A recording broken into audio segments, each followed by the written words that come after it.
Welcome to Rick's Corner. I have a friend of mine I've known for quite a few years. We're going to talk about that in a minute. But his name is Larry Pollock. He has a gym in Ventura called KO Gym.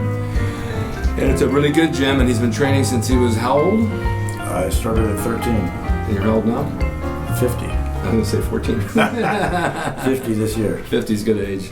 I remember when you were just a kid and training and getting there and getting the muscle and putting it on, and little by little you hung in there like a lot of people don't. And it worked, right?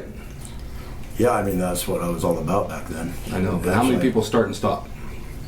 You know? I think almost everybody. Yeah. Matter of fact, I grew up training around a lot of the pros, and I still am friends with some of them today. And I go to the shows, and they don't look like they work out anymore. I know. And I said to them, you know, like, what happened to you? Oh, well, you can't just do this forever. I'm like, well, I'm still doing it.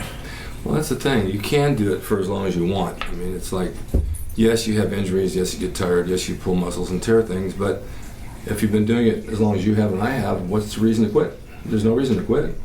Do something. Nah, for me, it's like life. Yeah.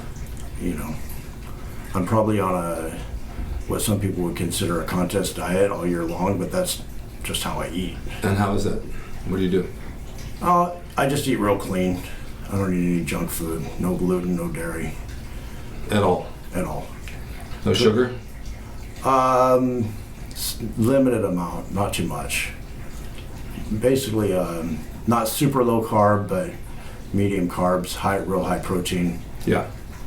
What's your protein source?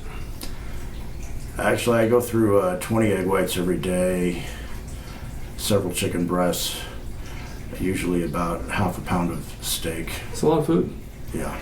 Are you that hungry, or do you just force it down?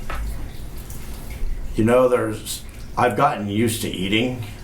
There's some days I don't feel like eating all that food, but yeah, it's a lot.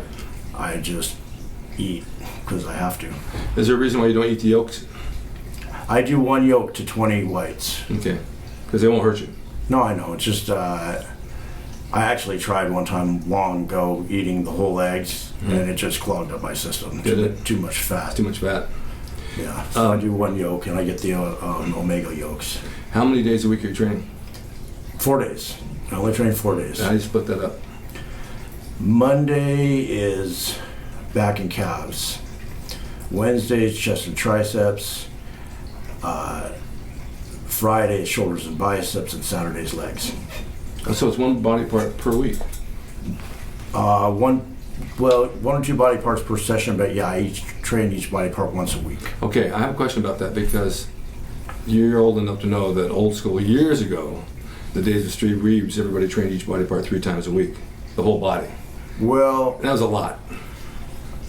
I came up, I trained around Lee Haney, Rich Gasperi, all those guys, but right. My first coach was Mike Sable. He trained me for my first show when I was 16, which I won.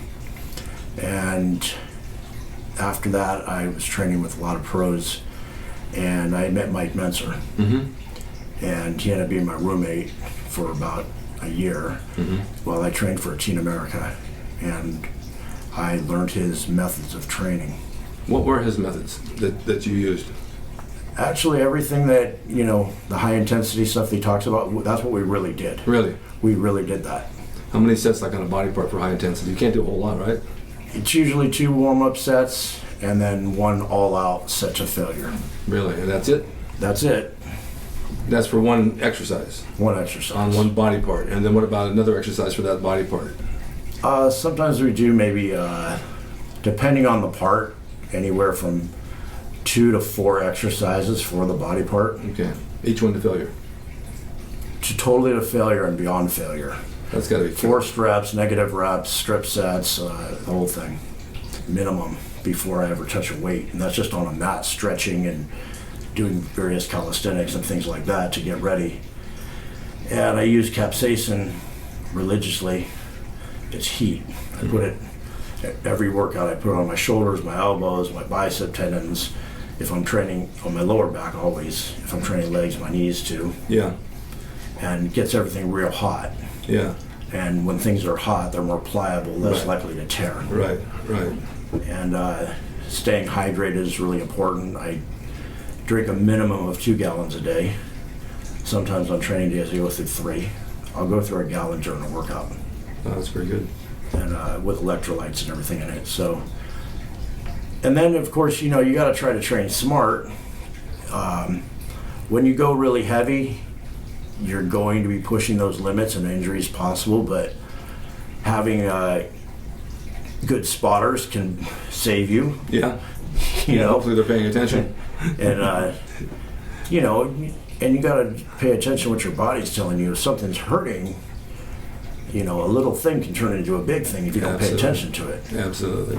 So I'm just real careful with what I do, but especially with your clients.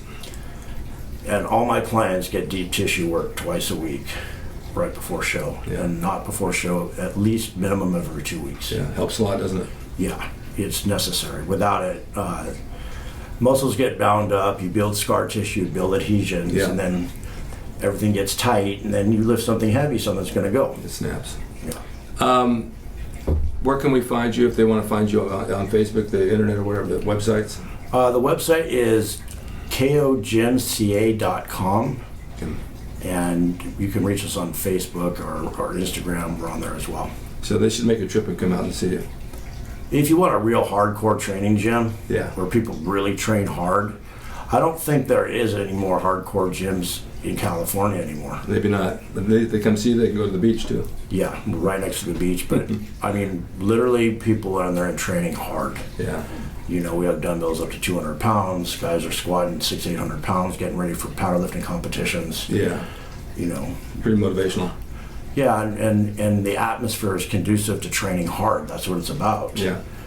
Even Gold's Venice, it's not like that anymore. No, it's not anything like that. Last night I came home and I put on Netflix, and so I put on Pumping Iron, which I've seen a number of times.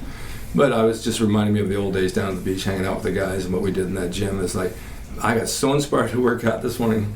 You go in there thinking like you were back then, and you go pick up a weight and say, oh man, I don't know, it's awfully heavy. It was fun.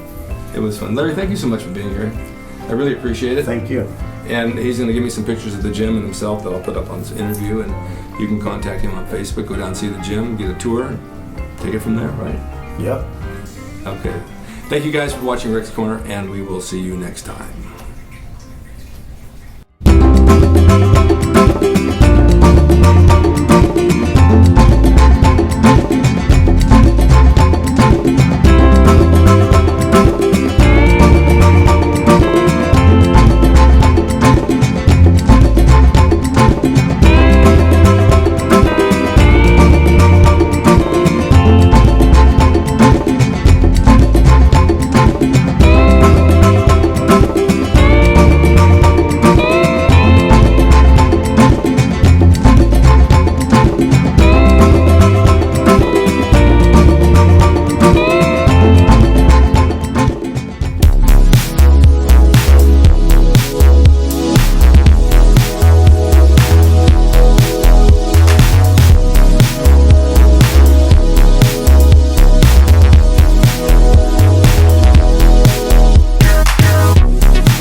drasin.com. He is the equalizer, baby. See you next time.